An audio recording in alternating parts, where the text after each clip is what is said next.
Hi everyone, I hope you're all doing well. Today we're going to be looking at getting the gold camo as easy as we possibly can for the second rifle on the list, which is the M1 Garand. Now the M1 Garand is a semi-auto marksman rifle. It delivers a high damage that can take out enemies in 2 shots. Now I can vouch for that. If you are playing standard core mode and you're getting body shots, it will take you 2 shots to kill the enemy. But 1 headshot should kill them in standard core mode. But I would recommend that you play hardcore mode with this weapon and you will find that 1 shot you'll get that kill, guys. It doesn't take 2 shots in hardcore mode to do that. So if you're going to get this easy to goal, guys, use hardcore. Now, there is only 1 variation of this M1 Garand that I know of so far and that we've got in the list, which is the Rookie. It's an epic weapon and you need to unlock this, guys, okay? If you go over to the Quartermaster, you can go into the collection screen. It will there tell you that, you know, the tokens you need to unlock all the tasks in that selection for the M1 Garand, and you need to unlock all of these tasks, which are camos, calling cards, that kind of thing, guys. There's quite a few tokens you do need to spend on them, though. If you are lucky enough and fortunate enough, you can get a few of these unlocked through means of using supply drops, that kind of thing. So if you get a supply drop with one of those tasks, and you won't need to use your tokens. So if that is something you prefer, guys, getting the epic weapon for this, then that's what you need to do. But I'm just going to use the standard issue. Now, the only other thing, other than selecting the weapon that we're going to use through gameplay, is just selecting the division. Now, because this is the first section of rifles that I'm using, I'm just going to use the infantry, which is a rifle infantry division. So you'll get more points, that kind of thing, guys. You'll get different calling cards when you do prestige up to do with the rifle. It's really, really cool, guys. But I'm up to prestige 5 with that division at the moment. So I'm going to keep plugging away with that. But attachments for the M1 Garand. Now, the attachments, some of them help, some of them don't. I'm just going to recommend to use some of the ones that help me. So Quick Draw helped me with the M1 Garand. Also, the grip as well did help me. Now, there's not too much recoil with the grip, to be honest, on the M1 Garand. But it's up to you if you do use it. I found that sometimes it did help me to be a little bit more accurate after each fire. But again, it's up to you if you prefer that yourself. But go and experiment, guys, and see what works for you. But definitely the sight, the reflex. Reflex sight is awesome with this M1 Garand. Now, the high caliber. This really doesn't do any great things for you if you're playing hardcore mode, because you're going to get 1 shot on the headshot anyway. But this is more for standard core mode. But you can use it if you want, guys. Again, experiment if you're in standard core mode using this. You know, use the high caliber, see if it helps you. We've got the steady aim. If you're going to use this for hip fire, then you can use that. You've also got the full metal jacket. This one here did really help me to get higher kills, because you can actually shoot the enemy through buildings, through walls, that kind of thing. So I found my kill rate did go up a little bit with that on. So it does help. And also as well, it does give extra damage against score streaks. So that's pretty cool. You can shoot the enemy score streaks down a little bit more easy with that. The 4x optic lens, I'm going to go into that a little bit more detail when we come onto the long shot challenge. But the rapid fire, again, real no need for this, because this is kind of like a semi-auto rifle anyway. So you're not going to get, you know, anything faster, to be honest, coming out of this weapon. But it's up to you. Give it a go. See if it makes a difference for you. I didn't really find it did make a difference, but it's up to you. Then we've got the extended mag. Now, you've got 8 bullets in that clip as standard, but with the extended mag, you'll go up to 12. I never really found I was using all them bullets anyway, guys. So, again, extended mag didn't really do anything for me. But the advanced rifle in there, just that last one on the list, is going to give you increased damage fall-off range, so it just gives you a little bit more range. But I found, again, you don't really need that extra range with this rifle. So now we're going into the camos, guys. As you know, there are 9 camos to unlock first, and those 9 camos include up to a total of 100 headshots.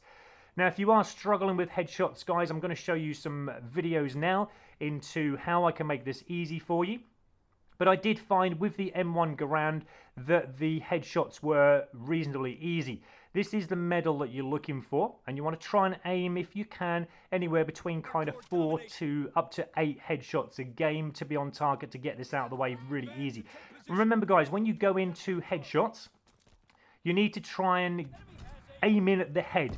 I know it's easier said than done, but with the M1 Garand, you've got the ability to do that. Because this isn't an automatic rifle, when you do fire on an enemy, you know, you're not going to get all that recoil going on, trying to aim up at the head and it's going to bounce away from the head. You can actually aim in to the enemy head. I know it does take a little bit more time, but you can actually aim into the enemy head and you can actually make the headshot a little bit more accurate. So that is why I think I found the M1 Garand was giving me more headshots than any other weapon I've used so far.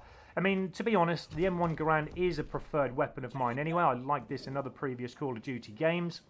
But you've got to know how to use it. You'll probably find when you start to use this gun after using an automatic weapon that you need a bit of a warm-up with it first, because it will take a bit of time to get used to the aiming on it. But like I said, the headshots will be a little bit more accurate. And I'm just showing you, you know, I'm racking up the headshots here now. And headshots, you can make them a little bit more easier in regards to looking where enemy are, you know, potentially going to be camping and that kind of thing. And a great thing about the maps on World War II as well is they've given us plenty of opportunities, I suppose, to, you know, camp and hide behind sacks, behind crates, that kind of thing. And again, that makes headshots even more easier. But not just going for the campers and all that. I'm just going to show you little short videos on that a little bit later on static players as well. But, you know, just overall headshots. When you're running and gunning with this weapon as well, it is fairly accurate, even on the run. You don't have to be going around treating this gun like a sniper rifle, even though you can. But like I said, like there, I mean, the barrels and the crates, like I said, I've shown you loads of videos there how easy it is. But the heads just come above the line of where the barrel is or where the crate is, just making headshots that much more easier. But you will find you'll rack them up, guys, with this weapon. It's really not a problem. But again, go looking round for it as well. Go round looking for the headshots. And remember that when you're going for headshots, it is the headshot that you need, not the body shot. A lot of you wonder why you're not getting headshots. Because you're shooting the body. You know, you can't go wondering why you're not getting headshots if you're shooting the body of an enemy. So you've got to aim in at the head, go for the head, and you'll get that easy headshot. Now, another thing that I want to just tell you as well is look around for the campers. So this is a bit more detail now. Look around for campers, look around for static players, that kind of thing. There are plenty of them on every map that you go on World War II. One of the maps I really am disliking at the moment is the USS Texas. There are plenty of campers on there, but like I said, when you're going for the headshot challenges, it does make it easy for that. But you'll find that actually getting kills overall is quite tough on the USS Texas. Everyone's ground into their positions. They're all used sniper rifles. It's very tough. But, you know, keep plugging on, guys. Keep trying to look for those campers who are using the sniper rifles from those building windows and doorways and gaps and that kind of thing, and you'll find the headshots will come easy. Now, the M1916. This is now getting 10 long shot kills with the M1 Garand. Now, I'm going to show you some clips now, guys, into the differences of the optics that you can use for this. Now, this first one here is the optic lens. I don't really prefer this one, to be honest. This is the lens sight. As you can see, I'm roughly about the distance of where you'd get a long shot kill from. Looking into that building on the Gibraltar map, just over the other side there. This is the one that I prefer. I prefer the reticle, the reflex sight, and the reticle spec. This is just my preferred sight to use, guys. You can see you've got a lot more vision there. It's a lot more open, so if an enemy did just kind of creep in that room there, just to the corner there, that lens is still giving you that sight to see just to the side. But you've got that little pinpoint spec as well, making the kill a little bit more easier. Now, the 4-time optic. This isn't a great sight to use, but it just showing you here the difference between all three sights that you can use. The 4-time optic does give you a little bit more zoom in, but again, when you're running around and gunning with this weapon as well, it does make it a little bit more harder, should I say, in getting extra kills when you're not trying to get those long shots. But remember, guys, it is the 10 long shots that you're after, so that sight might help you, but give it a go, see if it works. But I preferred the reflex sight.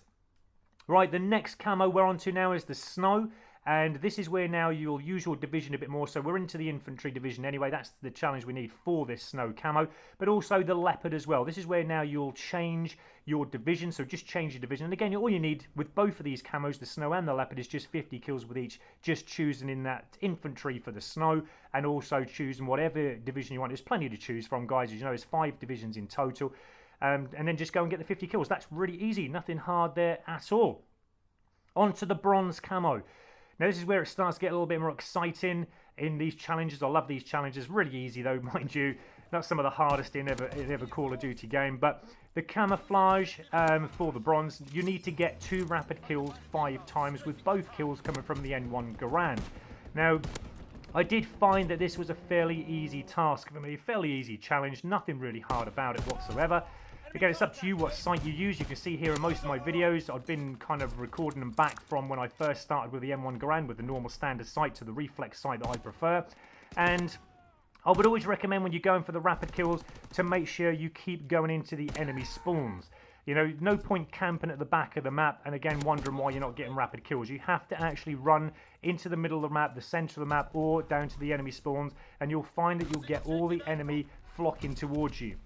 That's then going to give you those 2 rapid kills you need. If you're lucky as well, you might get 3 or 4 kills on the trot. If you're even more luckier, you might even get an efficiency. Like with the M1 Garand, I found that was so easy to get efficiency kills. Now, efficiency, guys, means, if you don't know, it's getting 2 kills with 1 bullet, just like that there. And if you're even luckier, you might even get a bronze award for it for the heroic screen at the end of a game or the end of a match. And this is pretty cool, guys, because it does slow it all down. It does give you that efficiency kill shot a lot more clearer. So that, you know, you'll find the M1 Garand, the 2 rapid kills are really easy with that. Now, the copper. This is now where you need to get the bloodthirsties. Getting 5 kills without dying 5 times with all kills coming from the M1 Garand. So I'm going to show you right from the start of the game, guys, how easy it is to get bloodthirsties. But there's a few little tips I'm going to give to you here now. So first of all, if you're not sure how to get bloodthirsty, some of you see the bloodthirsty come up, you check your challenge at the end and notice that that hasn't been registered. There's probably a reason because of that, guys. One of the worst reasons is because the game is just not functioning properly, okay? So I've had that before happen. Even though I know I got the 5 kills, it just didn't register. Sometimes that happens in Call of Duty games. Another one of which is you can't get a kill with an explosive, so like a grenade or something like that, and then go and get your 4 kills with the M1 Garand. It's going to give you a bloodthirsty, but it's not going to add to your challenge. So it's not going to give you 1 away from your bloodthirsty challenge. Also as well, another great thing to remember is that you need to make sure that you're getting all those 5 kills in that certain match that you're playing. Now I do like to I'll explain myself a little bit more, but I like to play domination. Now if you're playing domination, you're going to have 2 matches, okay, 2 rounds. You need to make sure that in the first round, you're going to get your bloodthirsty, okay, with all them 5 kills coming from the M1 Garand. So then, once you've got them 5 kills, you can then die or do whatever you want, because you need to reset it again to get the next 5 kills. So if you're going to get 5 kills, you get your bloodthirst, and then you go on to get a merciless. That merciless is not going to give you 1 towards your 5 kills. Okay, so it's not going to register another bloodthirsty, even though you've got another 5 kills. The only other thing as well, you've got to make sure if you're playing domination, that you are getting all 5 kills in that first round. So what I mean by that is, if you're coming to the end of a round and you're getting, say, for an example, 3 kills, okay, and the match ends or the round ends, you can't then go and get the extra 2 kills in the next round, because it won't class as 1 towards your bloodthirsty. You're going to get the award come up. You'll see the bloodthirsty come up, but it won't register 1 towards your bloodthirsty 5 kills, or 5 in total that you need. So you have to remember that, guys. A lot of you forget it. A lot of you will see your bloodthirsties come up, as I said before, and you'll wonder why you're not getting them. But with the M1 Garand, I found that the bloodthirsties were reasonably easy. I really didn't struggle at all with them. It will make it harder when you're playing really top quality players, I have to admit. Okay, when you've got top quality players, it is a lot harder to get the 5 bloodthirsties that you need. But keep plugging away with it, guys.